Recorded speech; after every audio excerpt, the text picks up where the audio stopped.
प्राणायाम के लिए सबसे पहला जो नियम है वो ये है कि प्राणायाम कभी भी कहीं भी किया जा सकता है। प्राणायाम कभी भी कहीं भी किया जा सकता है। प्राणायाम के लिए कोई ऐसा नियम नहीं है कि खुली हवा में प्राणायाम करेंगे तो बहुत ज्यादा फायदा मिलेगा, ऐसा नहीं है। मैंने इसके ऊपर पिछले कम से कम 30-35 साल में बहुत ज्यादा रिसर्च की है मैंने प्राणायाम के ऊपर। मैं कह रहा हूं, मैं जो प्राणायाम करता हूं मैं तो बंद कमरे में ही प्राणायाम करता हूं। कोरोना से पहले तो लगातार मेरा सुबह 5 बजे प्रोग्राम शुरू हो जाता था। बहुत सारे लोग हैं जिन्होंने किया प्रोग्राम, 5 बजे शुरू हो जाता था।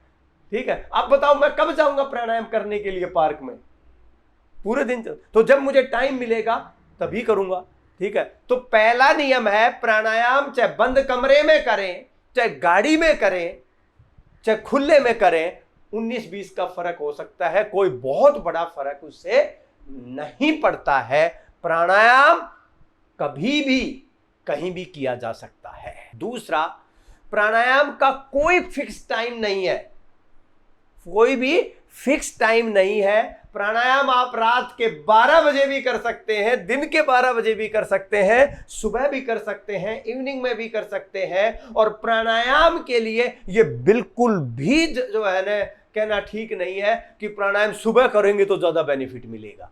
किसी भी समय करेंगे तो बेनिफिट मिलेगा। इसीलिए जो है ना योग आगे नहीं बढ़ पाया। योग में दिक्कतें जो आई वो इसीलिए आई कि योग को इतना नियमों में बांध दिया, ठीक है ना, कि आदमी कर ही नहीं पाता था कि बस सुबह उठोगे 3 बजे 4 बजे उठ के करोगे। कोई जरूरत नहीं है, 10 बजे करो, 12 बजे करो, शाम के 4 बजे करो, रात को करो, जब आपको समय मिले तब आप कर सकते हैं। डेली टाइम भी फिक्स करने की जरूरत नहीं है, आज एक दिन सुबह कर लिया, अगले दिन दोपहर कर लिया, वो भी कर सकते हैं। तो पहला नियम क्या बताया? प्राणायाम कहीं भी किया जा सकता है, बंद कमरे में भी। जितनी ऑक्सीजन चाहिए ऑक्सीजन तो हमें अवेलेबल है, तभी तो जिंदा है। ठीक है, तो कहीं भी प्राणायाम किया जा सकता है। दूसरा क्या बताया?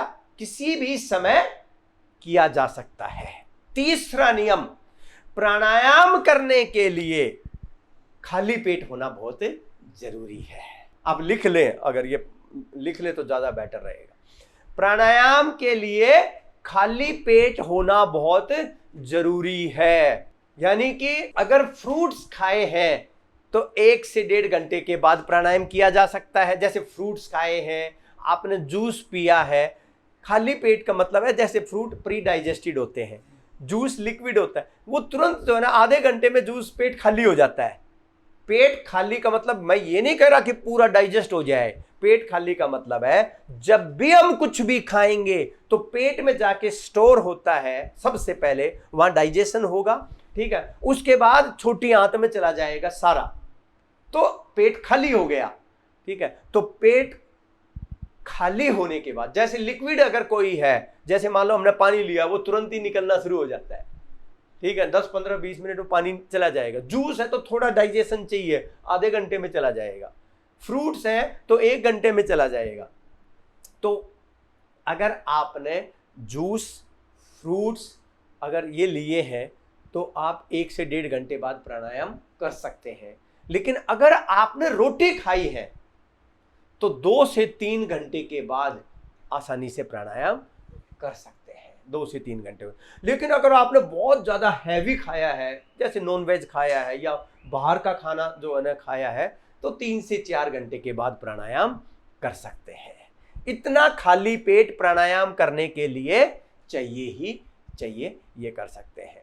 और प्राणायाम करने के बाद इमीडिएटली खा लें, कोई फर्क नहीं पड़ता, क्योंकि प्राणायाम से हमारी कोई ऐसी हृदय गति बहुत ज़्यादा नहीं बढ़ती है, हमारा कोई बीपी हाई नहीं होता है। तो प्राणायाम से जो है ना इमीडिएटली प्राणायाम किया और आप खा लें, कोई उससे फर्क नहीं पड़ता। समझ में आ गया? अगला नियम बहुत इंपॉर्टेंट नियम है प्राणायाम के लिए कि प्राणायाम जब आप करें बैठ के कर सकते हैं, कुर्सी के ऊपर बैठ के कर सकते हैं, जमीन के ऊपर बैठ के कर सकते हैं, सोफे के ऊपर बैठ के कर सकते हैं, बेड के ऊपर बैठ के कर सकते हैं। यानी कि प्राणायाम कहीं भी किसी भी अवस्था में किया जा सकता है। प्राणायाम पैर खोल के कर सकते हैं, प्राणायाम लेट के कर सकते हैं, थोड़ा सा लेट के, थोड़ा सा बैठ के कर सकते हैं। इवन दो कुछ प्राणायाम तो चलते चलते भी किए जा सकते हैं, जैसे वॉक कर रहे हैं तब भी प्राणायाम कर सकते हैं, एक नाक बंद करो, कोई दिक्कत थोड़ी है। ठीक है, तो प्राणायाम चलते चलते भी कर सकते हैं, लंबा नहीं कर सकते क्योंकि ध्यान की अवस्था में जाना शुरू हो जाएंगे तो लंबा नहीं, लेकिन हाँ 10, 15, 20 मिनट, आधा घंटा आप कभी भी चलते चलते भी प्राणायाम कर सकते हैं। ठीक है, कोई दिक्कत नहीं है। अगला नियम प्राणायाम के लिए बहुत इंपॉर्टेंट नियम है, क्या करना है? कमर गर्दन सीधी रखनी है। ये इंपॉर्टेंट है, चाहे आप खड़े होके करें, चाहे बैठ के करें, चाहे लेट के करें, चाहे कुर्सी पर बैठे, चाहे गाड़ी के अंदर सीट के ऊपर बैठे। आपको पता है मैं प्राणायाम कब करता हूं? मेरा बेस्ट टाइम प्राणायाम का क्या है? डेली गाड़ी ड्राइव करते समय। मैं जैसे ही गुड़गांव से निकलता हूं, जैसे ही सीट पे बैठता हूं, सबसे पहले गाड़ी स्टार्ट करने से पहले मैं 3 बार हे मालिक बोलता हूं, समर्पण करता हूं और फिर गाड़ी स्टार्ट करके, ठीक है ना, मेरा प्राणायाम शुरू हो जाता है उसी समय पर। सबसे पहले भस्त्रिका प्राणायाम शुरू कर देता हूं।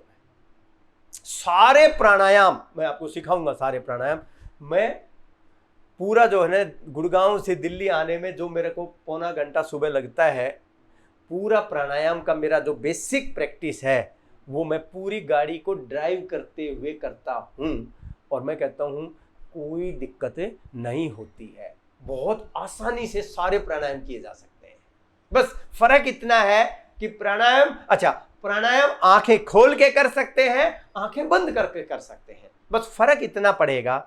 अगर प्राणायाम आंखें खोल के करेंगे बेनिफिट तो पूरा मिलेगा, लेकिन प्राणायाम क्योंकि ध्यान की भी प्रक्रिया है, आपको ध्यान में भी लेके जाता है, तो वो नहीं हो पाता आंखें खोल के। अगर आंखें बंद करके करते हैं तो आप ध्यान का आनंद भी एक साथ ले सकते हैं। बस इतना ही फर्क पड़ेगा, इससे ज्यादा फर्क नहीं पड़ेगा। ये इस तरीके से जो है ना, आपको प्राणायाम की ये मैंने कुछ रूल बताए हैं।